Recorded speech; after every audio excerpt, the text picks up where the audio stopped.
All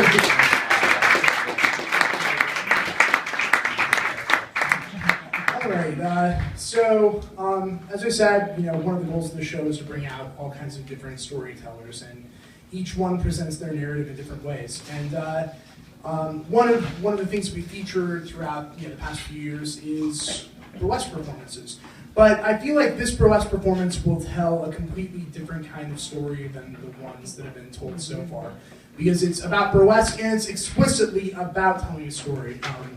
Our next performer is an extremely talented burlesque dancer, writer, and choreographer.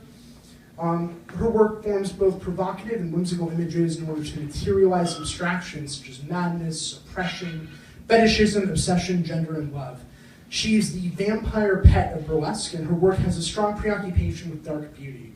She believes that an honest and beautiful aesthetic is essential because it catches the audience in their tracks, while presenting an environment worthy of escapism. She is an incredibly talented artist. She has invented new art forms here, I feel like, and we're so excited to have her with us tonight. For those of you who have not seen a burlesque show before, it is completely appropriate to yell, whoop, clap, holler, whatever the fuck you want to do in order to show your appreciation. This is about performance, this is about storytelling, and so show your appreciation during the act, please. It is welcome. Don't feel creepy about it, you should do it. Please welcome Lucille Amore to the stage. Give her a round of applause.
One 8-count noose in a land of make-believe.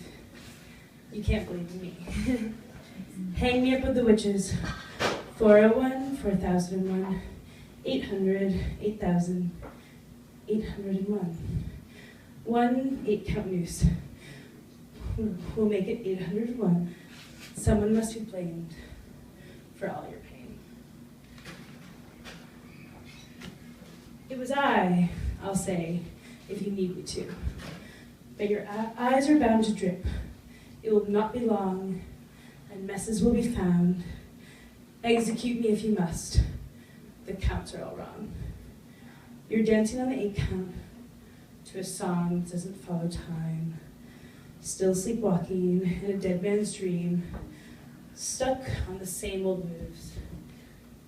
Created to keep you in line by your beloved magic man. But I can hear the music, so I'll continue to dance on time. Execute me if you must. For your collective acceptance of external fears has done nothing but build walls, and anyone who ever did dare to peer would see nothing but a solid mass of tears.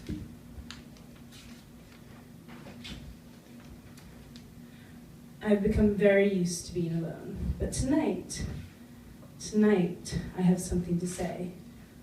You'll be the first ones to hear. Our first time was clinical, rather cold. That's how it began. Take off your clothes, he said. He forgot to carry me in. Take off your panties, came next. But I heard the words and echoes that rang through the hallways. We had a gorgeous hotel suite. No one really knows what they mean when they say fit for a queen. I did not. This is how it all began. Laughing at women who I thought of as girls, who had given all they had, so I thought at the time, to become his used up toy without ever seeing the image of him standing there with a ring. He had played with many toys, and that night I had earned my wedding dress. One 8-count noose. Save for a maestro, just a girl, who knew very little about the tides. She had only met dreams at nightfall, as slumber crept into her bones. I do not remember that girl, who laughed and laughed, nor do I remember how it feels to laugh. One by one, all those girls got to leave, as I thought to myself, I'm the luckiest girl alive, for the king is mine. How terribly young I was. Once upon a time, when days were lived without yet knowing of chess pieces.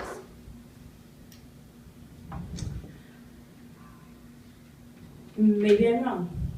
Perhaps I saw the board all along, but I liked it. I was not a pawn, so I thought. I was younger then, and I did not yet know that guardianship had very little to do with respect. He just got off on the control. Not a king at all, just a boy playing dress-up, and even now that he is gone, I'm still married to this board. Take off your panties, he said.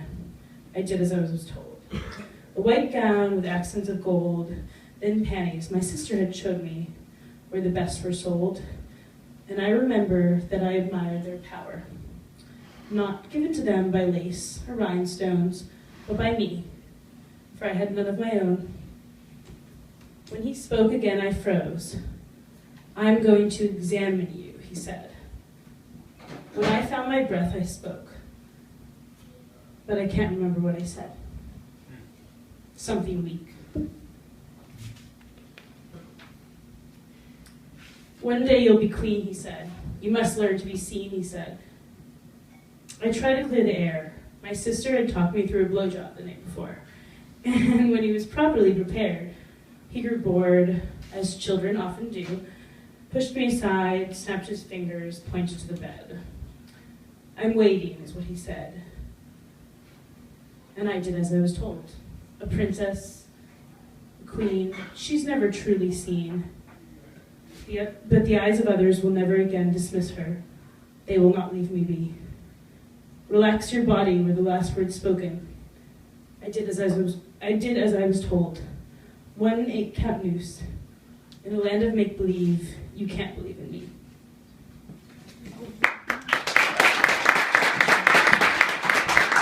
Lucille to Amore, guys. Give me a round of applause.